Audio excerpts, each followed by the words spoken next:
हिंदुस्तान की इजारादारी कभी कबूल नहीं करेंगे। हिंदुस्तान खित्ते में दहशतगर्दी का सबसे बड़ा सरपरस्त है। पाकिस्तान ने न पहले हिंदुस्तान की इजारादारी कबूल की और न कभी करेगा।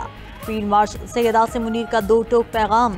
52वें कॉमन ट्रेनिंग प्रोग्राम के अफसरान से खिताब में फील्ड मार्शल ने कहा कि दहशतगर्दी हिंदुस्तान का अंदरूनी मसला है, जो इसका अपनी अक़लियतों और बिलखुसूस मुसलमानों पर मुतासिबाना और ज़ालिमाना रवैयों का नतीजा है। मुल्क की तरक्की और कामयाबी के लिए आवाम, हुकूमत और अफवाज के दरमियान मजबूत ताल्लुक नागुज़ीर है। मार्का हक में रियासत की तमाम इकाइयों ने मिसाली हम आहंगी का मुजाहरा किया। मार्का हक में पाकिस्तान ने कश्मीर से लेकर साहिल समुद्र तक हिंदुस्तान की बिला जवाब जारियत के खिलाफ बेहतरीन जवाब दिया। अल्लाह ने मार्का हक में हमारी मदद की क्योंकि हम हक पर थे।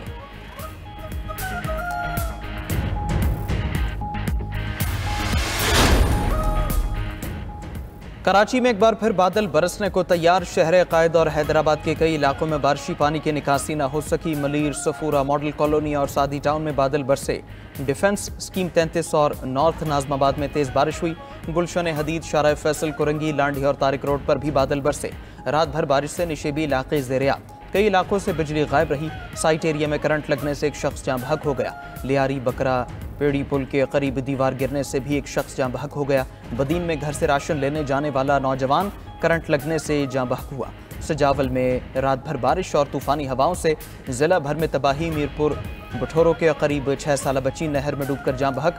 10 से ज़्यादा कच्चे मकान गिर गए। 30 मकानों को जुज़वी नुकसान पहुंचा। मीरपुर खास टंडवाला यार बदीन में भी वक्फे से बारिश। निशेबी इलाके ज़ेर-ए-आब। बिजली भी मुअत्तल। मकामी रिहायशी मुश्किलात का शिकार। अमेरिका में बर्थ राइट सिटीजनशिप खत्म। अमेरिकी सुप्रीम कोर्ट ने सदर ट्रंप के एग्जीक्यूटिव ऑर्डर के हक में फैसला दे दिया।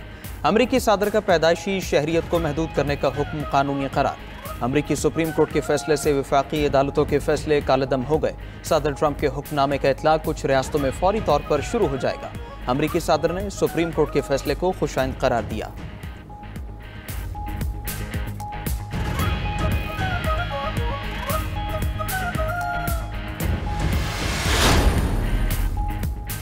अगर ईरान के पास यूरेनियम अफजोदगी की सतह तक मौजूद है तो दोबारा बमबारी करेंगे। फर्दो न्यूक्लियर साइट में ट्रक कंक्रीट डाल रहे हैं। IAEA या अमेरिका को मुआयना करना चाहिए। अमेरिकी सदर ट्रंप का कहना है कि ईरान बातचीत करना चाहता है क्योंकि इनकी 3 अहम और हसास न्यूक्लियर साइट्स तबाह कर दी गई हैं। ईरान की एटमी सलाहियत को शदीद नुकसान पहुँचा है। ईरान और इजराइल दोनों तनाज़े से थक चुके हैं। ट्रंप ने मजीद कहा कि पाकिस्तान और भारत दोनों के पास बेहतरीन क़यादत है। सदर ट्रंप का कनाडा के साथ तिजारत से मुताल्लिक़ बातचीत ख़त्म करने का ऐलान। कहा कि कनाडा ने हमारे किसानों पर 400% टैक्स लगा रखा है। अगले 7 दिन में कनाडा पर आए टैरिफ बारे बताऊंगा।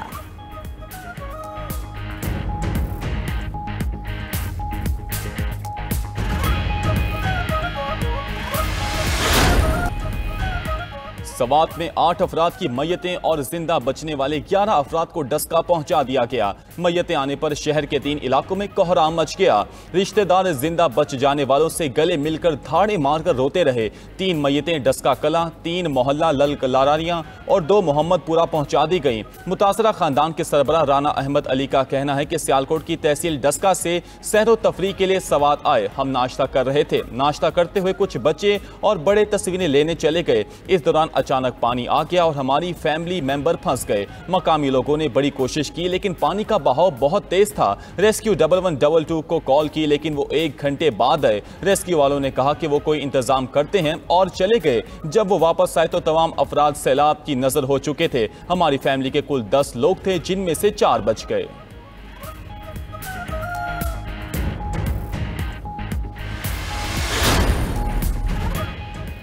दरियाए सवात पूरे खानदान समेत 18 सयाह बहा ले गया। 9 अफराद की लाशें निकाल ली गईं। सिर्फ 3 अफराद को जिंदा बचाया जा सका। रेस्क्यू के मुताबिक लापता 6 अफराद की तलाश के लिए रेस्क्यू ऑपरेशन सुबह दोबारा शुरू किया जाएगा। पानी के तेज बहाव की वजह से हलाकतों में मजीद इजाफे का खदशा। सैलाबी रेले में बह जाने वाले सयाहों का ताल्लुक सियालकोट और मर्दान से है। असिस्टेंट कमिश्नर सवात का कहना है कि दरिया में नहाने और उसके करीब जाने पर पाबंदी है। इस सिलसिले में दफा 144 नाफिज कर रखी है। पाबंदी के बावजूद सयाह वहां जाते हैं। ऐनी शाहिद का कहना है कि इंतजामिया को कॉल करते रहे लेकिन 2 घंटे तक कोई न आया। सवात वाक़े पर वज़ीर आला KP का एक्शन, 4 अफसरों को मुअत्तल कर दिया। खैबर पख्तूनख्वा में दरियाओं में तफरीही सरगर्मियों पर पाबंदी आयद। दरियाए सवात के आसपास तमाम होटल्स, रेस्टोरेंट्स और दीगर तिजारती सरगर्मियां बंद। वाक़े के जिम्मेदारों के तयन के लिए इंक्वायरी कमेटी तश्कील। वज़ीर आला अली अमीन गंडापुर ने जाँ बहक अफराद के लिए मुआवज़ों का ऐलान कर दिया। सूबाई हुकूमत की इब्तदाई रिपोर्ट के मुताबिक बारिशों और गर्मी की वजह से ग्लेशियर्स पिघलने से दरिया में सैलाबी रेला आया। इमाम ढेरई के मकाम पर 22 अफराद सैलाबी रहले में फंस गए थे, जिन्हें रेस्क्यू टीमों ने बाहिफाजत रेस्क्यू कर लिया। गाली गए के इलाके में 7 अफराद फंस गए थे, जिनमें से एक जाँ बहक हो गया, दीगर को बचा लिया गया। मानियार पंजीग्राम और बड़ा बामा खैला मटा में सैलाबी रेले में फंसे 30 के करीब अफराद को रेस्क्यू किया गया। दूसरी जानिब दरिया सवात में डूबने वाले मर्दान के रिहायशी 2 अफराद को नमाज जनाजा के बाद सुपुर्दे खाक कर दिया गया। जहां बहक अफराद में फरमान और बची इशाल की नमाज जनाजा नवा कली रुस्तम में अदा की गई।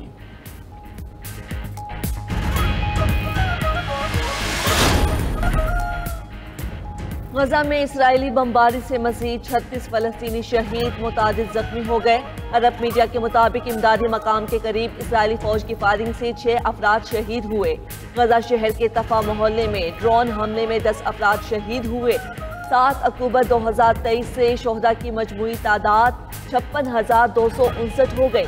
इसराइल के जनूबी लेबनान पर हमले में खातून शहीद, 27 अफराद जख्मी हो गए। लेबनानी वज़ीर आज़म नवाफ सलाम की इसराइली हमले की शदीद मजम्मत, कहा कि इसराइली हमले लेबनान की खुद मुख्तारी की खिलाफ वर्जी हैं। गजा में जंग बंदी के करीब हैं, आइंदा हफ्ते तक जंग बंदी हो जाएगी। अमरीकी सदर डोनाल्ड ट्रंप कहते हैं गजा की सूरत हाल खौफनाक है, खुराक की किल्लत है। ईरान में एटमी तंसीबात को बमबारी से तबाह कर दिया, अब उनके पास कोई जोरी हथियार बाकी नहीं। ईरान ने अगर यूरेनियम अफजोदगी की रेड लाइन अबूर की तो दोबारा हमला करेंगे। अमरीकी फजाइया ने 52,000 फुट की बुलंदी से ईरानी अहदाफ को कामयाबी से निशाना बनाया। ये ऑपरेशन आसान नहीं था, लेकिन अमरीका ने इसे मुकम्मल किया। सदर ट्रंप ने पाकिस्तान और भारत के दरमियान जंग बंदी का भी एक बार फिर क्रेडिट लिया। जंग बंदी पर पाक भारत क़यादत की तारीफ, कहा उन्हें पाकिस्तान और भारत का मामला हल करने पर बहुत खुशी है। दोनों ममालिक के पास आला सतह के एटमी हथियार हैं। हमने पाकिस्तान और भारत का मामला तिजारत के जरिए हल किया है। पहले पाकिस्तान, भारत और फिर ईरान और इसराइल में जंग बंदी कराई, अब कॉन्गो और रवांडा में अमन मुआहिदा कराया है। ट्रंप का कनाडा से तिजारती मुज़ाकरात फौरी खत्म करने का ऐलान, बोले कनाडा का हमारी डेयरी मसनूआत पर 400% टैरिफ लगाना अमरीका पर वाज़े हमला है। कनाडा से डील करना मुश्किल काम है। आइंदा 7 रोज में कनाडा पर नए टैरिफ आयद किए जाएंगे। शुमाली कोरिया के सदर के साथ तनाज़ा भी जल्द हल करेंगे। अमरीकी सदर ट्रंप ने ईरानी सुप्रीम लीडर के जंग जीतने का दावा झूठा करार दे दिया। कहा वो जानते थे ईरानी सुप्रीम लीडर खामनाई कहाँ छुपे हैं, मैंने उनकी जान बचाई। उन्होंने ही इसराइल और अमरीकी अफवाज को खामनाई को हदफ बनाने से रोका। इसराइली तैयारों को तेहरान पर बड़े हमले से पीछे हटने का हुक्म दिया।